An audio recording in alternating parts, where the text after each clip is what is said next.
कृष्ण वाणी YouTube channel में आपका हार्दिक स्वागत है। जीवन की यात्रा में अक्सर हमें चुनौतियों और कठिनाइयों का सामना करना पड़ता है। ऐसे में भगवान श्री कृष्ण की वाणी हमें सिखाती है कि हमें चिंता नहीं करनी चाहिए, क्योंकि वह सदैव हमारे साथ है। श्री कृष्ण की शिक्षाएं हमें आत्मविश्वास और साहस देती है, जिससे हम हर परिस्थिति में दृढ़ता से खड़े रह सकते हैं।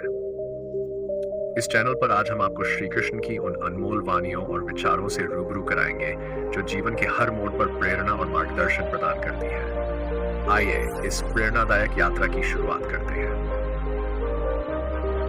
1. श्री कृष्ण का आश्वासन, मैं तुम्हारे साथ हूँ। भगवान श्री कृष्ण ने गीता में कहा है, तू चिंता मत कर, मैं हमेशा तेरे साथ हूँ। यह वाणी न केवल अर्जुन के लिए थी, बल्कि हम सभी के लिए एक महत्वपूर्ण संदेश है। जब भी हमें जीवन में निराशा, असफलता या कठिनाइयों का सामना करना पड़ता है, हमें ये याद रखना चाहिए कि श्री कृष्ण सदैव हमारे साथ है। उनका ये आश्वासन हमें आत्मबल देता है और हमें ये विश्वास दिलाता है कि हम कभी अकेले नहीं हैं। चाहे परिस्थितियां कैसी भी हों, श्री कृष्ण का साथ हमें मानसिक शांति और संबल प्रदान करता है। कर्मण्येवाधिकारस्ते, कर्म पर ध्यान दें, फल की चिंता न करें।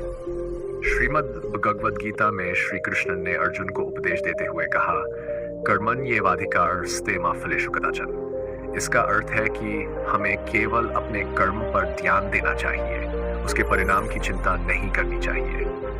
जीवन में अक्सर हम अपने प्रयासों का परिणाम जानने के लिए चिंतित हो जाते हैं, जिससे हमारा मन अस्थिर हो जाता है। श्री कृष्ण हमें सिखाते हैं कि यदि हम ईमानदारी और निष्ठा से अपना कर्म करते हैं तो फल अवश्य ही अच्छा होगा।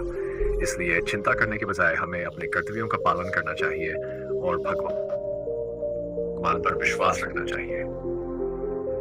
अर्जुन को दिए गए श्री कृष्ण के उपदेश, संदेह और भय को त्यागे। महाभारत के युद्ध के मैदान में जब अर्जुन संदेह और भय से घिर गए, तब श्री कृष्ण ने उन्हें समझाया कि संदेह और भय हमारे सबसे बड़े शत्रु हैं। श्री कृष्ण ने कहा, संशयात्मा विनश्यति, यानी संदेह करने वाला नष्ट हो जाता है। जीवन में अगर हमें सफलता प्राप्त करनी है तो हमें अपने संदेह और भय को त्यागना होगा। श्री कृष्ण का यह संदेश हमें प्रेरित करता है कि हमें आत्मविश्वास के साथ आगे बढ़ना चाहिए और अपने संदेहों को दूर करना चाहिए, क्योंकि भगवान हमारे साथ है और हमें सही मार्ग दिखा रहे हैं। 4. धैर्य और संयम का महत्व। श्री कृष्ण ने जीवन में धैर्य और संयम बनाए रखने का महत्व बताया है। जब हम किसी चुनौती या कठिनाई का सामना कर रहे होते हैं, तब हमें धैर्य और संयम का पालन करना चाहिए। श्री कृष्ण कहते हैं, धैर्यवान व्यक्ति ही सच्ची विजय प्राप्त करता है। धैर्य और संयम हमें विपरीत परिस्थितियों में भी शांत और स्थिर बनाए रखते हैं। जीवन में कई बार हमें प्रतीक्षा करनी पड़ती है, लेकिन इस प्रतीक्षा के दौरान हमें धैर्य बनाए रखना चाहिए, क्योंकि सही समय पर हमें अवश्य ही सफलता मिलेगी। ईश्वर में विश्वास और आस्था। श्री कृष्ण की वाणी हमें सिखाती है कि जीवन में ईश्वर में विश्वास और आस्था बनाए रखना कितना महत्वपूर्ण है। जब हम कठिनाइयों से घिर जाते हैं, तब हमारे मन में संदेह उत्पन्न हो सकता है, लेकिन श्री कृष्ण हमें सिखाते हैं कि हमें हर परिस्थिति में ईश्वर पर विश्वास बनाए रखना चाहिए। उनका ये विश्वास हमें जीवन के हर पड़ाव पर संबल प्रदान करता है और हमें ये याद दिलाता है कि ईश्वर सदैव हमारे साथ है, चाहे परिस्थितियां कैसी भी हो। ईश्वर में आस्था रखने से हमें मानसिक शांति और स्थिरता प्राप्त होती है। सच्चे मार्ग पर चलने का महत्व। भगवान श्री कृष्ण ने सदैव सत्य और धर्म के मार्ग पर चलने का उपदेश दिया है। जीवन में कई बार हमें ऐसे मोड़ आते हैं जहां हमें सही और गलत का चुनाव करना होता है। श्री कृष्ण की वाणी हमें सिखाती है कि हमें हमेशा सच्चाई और धर्म का पालन करना चाहिए, चाहे परिस्थितियां कैसी भी हो। सच्चे मार्ग पर चलने से हमें आत्मिक शांति और संतोष प्राप्त होता है। श्री कृष्ण कहते हैं, सत्य की राह कठिन हो सकती है, लेकिन यही एकमात्र मार्ग है जो हमें सच्ची सफलता और शांति की ओर ले जाता है। प्रेम और करुणा का संदेश। श्री कृष्ण की वाणी में प्रेम और करुणा का संदेश हमेशा प्रमुख रहा है।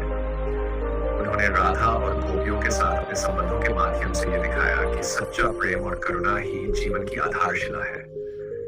प्रेम और करुणा से भरा जीवन ही सच्चे सुख और शांति की ओर ले जाता है।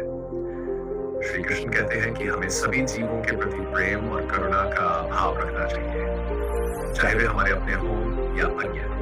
प्रेम और करुणा से ही हम जीवन के सभी कठिनाइयों का सामना कर सकते हैं और समाज में शांति और सद्भावना फैला सकते हैं। मोह और माया से मुक्त होने का उपदेश। श्री कृष्ण ने मोह और माया से मुक्त होने का महत्व समझाया है। उन्होंने गीता में कहा कि यह संसार माया का खेल है और हमें इसके मोह में नहीं पड़ना चाहिए। मोह और माया से बंधा व्यक्ति कभी सच्ची शांति और सुख प्राप्त नहीं कर सकता। श्री कृष्ण हमें सिखाते हैं कि हमें अपने कर्म का करते हुए माया से परे सोचना चाहिए। मोह माया से मुक्त होकर ही हम जीवन के सच्चे अर्थ को समझ सकते हैं और आत्मिक शांति प्राप्त कर सकते हैं। श्री कृष्ण का यह उपदेश हमें सिखाता है कि सांसारिक चीजों में उलझने के बजाय हमें आत्मिक उन्नति की ओर ध्यान देना चाहिए। श्री कृष्ण ने अर्जुन को यह संदेश दिया था कि जीवन में हमें निर्भीक होकर अपने कर्तव्यों का पालन करना चाहिए। युद्ध के मैदान में अर्जुन को अपनी जिम्मेदारियों से डर लग रहा था। तब श्री कृष्ण ने उन्हें समझाया कि निर्भीकता ही सच्चे योद्धा का गुण है। जीवन में कई बार हम चुनौतियों का सामना करते समय डर जाते हैं, लेकिन श्री कृष्ण की वाणी हमें सिखाती है कि हमें निर्भीक होकर आगे बढ़ना चाहिए। जब हम निर्भीकता के साथ जीवन जीते हैं, तब हमें किसी भी प्रकार की कठिनाई या असफलता से डरने की आवश्यकता नहीं होती, क्योंकि श्री कृष्ण सदैव हमारे साथ होते हैं। आत्म साक्षात्कार का महत्व। श्री कृष्ण ने आत्म साक्षात्कार और आत्म ज्ञान के महत्व पर जोर दिया है। गीता में उन्होंने कहा कि आत्मा अजर अमर है और शरीर केवल एक वस्त्र की तरह है। आत्म साक्षात्कार का अर्थ है स्वयं की पहचान और अपने अस्तित्व का बोध। श्री कृष्ण का यह संदेश हमें सिखाता है कि हमें अपने वास्तविक स्वरूप को पहचानना चाहिए और आत्मा की अमरता का बोध करना चाहिए। आत्म साक्षात्कार से हमें जीवन के सभी दुखों और चिंताओं से मुक्ति मिलती है और हम सच्ची शांति और सुख प्राप्त कर सकते हैं। सहयोग और सामूहिकता का संदेश। श्री कृष्ण ने सदैव सहयोग और सामूहिकता का महत्व समझाया है। उन्होंने महाभारत में पांडवों को मिलकर काम करने की सलाह दी थी। श्री कृष्ण का यह संदेश आज भी हमारे लिए प्रासंगिक है। जीवन में हमें सहयोग और सामूहिकता के महत्व को समझना चाहिए और मिलकर काम करना चाहिए। जब हम सामूहिकता के साथ काम करते हैं, तो हम बड़ी से बड़ी कठिनाई को भी पार कर सकते हैं। श्री कृष्ण की वाणी हमें सिखाती है कि सहयोग और सामूहिकता से ही हम समाज में शांति और सौहार्द का वातावरण बना सकते हैं। आनंद और उल्लास का संदेश। श्री कृष्ण की वाणी में आनंद और उल्लास का संदेश भी मिलता है। उन्होंने जीवन के हर क्षण को उल्लास और आनंद के साथ जीने की प्रेरणा दी है। श्री कृष्ण कहते हैं कि हमें जीवन की हर परिस्थिति में खुश रहना चाहिए और ईश्वर की कृपा का आनंद लेना चाहिए।